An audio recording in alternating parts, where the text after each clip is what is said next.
The suspected terrorists in both plots have ties to Molenbeek and Schaerbeek neighborhoods of Brussels. We visited those neighborhoods right after the Paris attacks in December and returned for a second time after the attack on Brussels.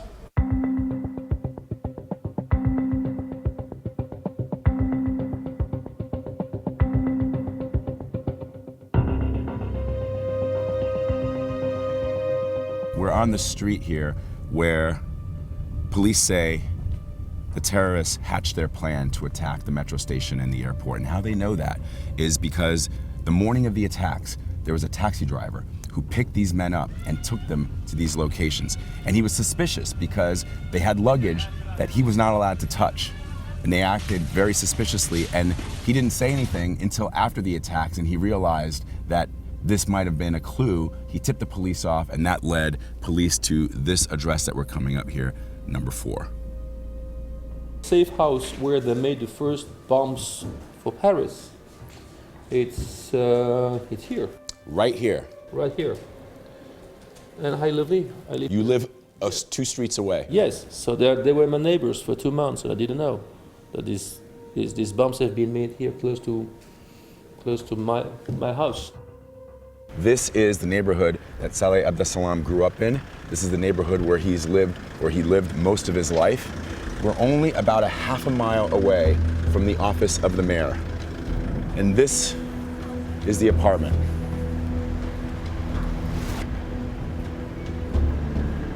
Where the man who is considered the most wanted man in Europe was found by Belgian police after 4 months on the run.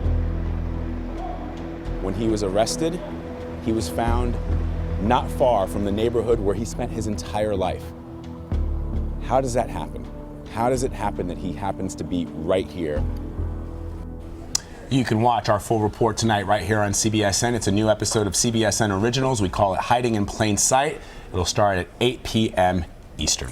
Vlad, I'm curious, this is your second trip back there. We know that Brussels is considered a terrorism hotbed. What is being done now?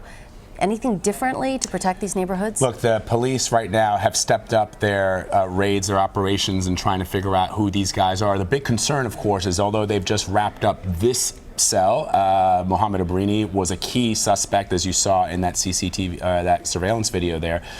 There's a real question as to whether or not there are not others in the neighborhood. This is a country, and I've been saying this over and over again, but it bears repeating because it's really important. This country, Belgium, it's a small country, but it exports more fighters to Syria and Iraq than any other country in Europe per capita. I mean, we're talking about per capita numbers here. So what's happening right now is the police are sharing more information with each other, but they are underfunded. The mayor of Schaerbeek that we saw there, and also the mayor of Molenbeek, who you see at the very end, Francois Schepmans, told me that the populations of their neighborhoods have grown, in some cases in Molenbeek, by 20,000 citizens, but the number of police that they have is the same as what they had 15 years ago. Well, that has been the big criticism of they haven't been sharing enough information.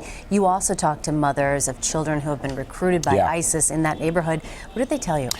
Geraldine Hennigan, who we met the last time we were there back in November, her son, 18-year-old son, Anis, was targeted by recruiters, and he ultimately went to Syria. He was killed in an airstrike there. She has made it her mission to try to educate families, try to educate the community, but more importantly, she's now got this group of parents who've had children that have either been targeted by recruiters or who have themselves had children that have gone to fight in Syria and Iraq. And she only, sadly, has 60 euros in the bank account of that group. She's hoping that the government will at least help them to bring this message. When we visited her, she was at a school talking to children. There's one thing I want to say. I know we're getting a rap in my ear, but something really important.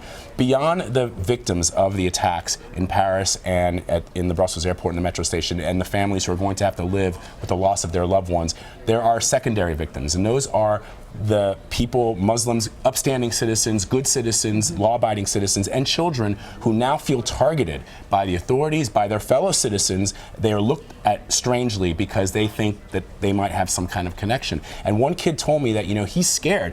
A, he's scared to know that there's a terrorist living in his neighborhood, and B, he's scared of the way people are starting to treat him. And that's something that we haven't talked about, and something that Belgium, the government, has yet to address. Looking forward to your report tonight. Expect. Again, you can watch the full report right here on CBSN, a new episode of CBSN Originals, Hiding in Plain Sight. It will start at 8 p.m. Eastern.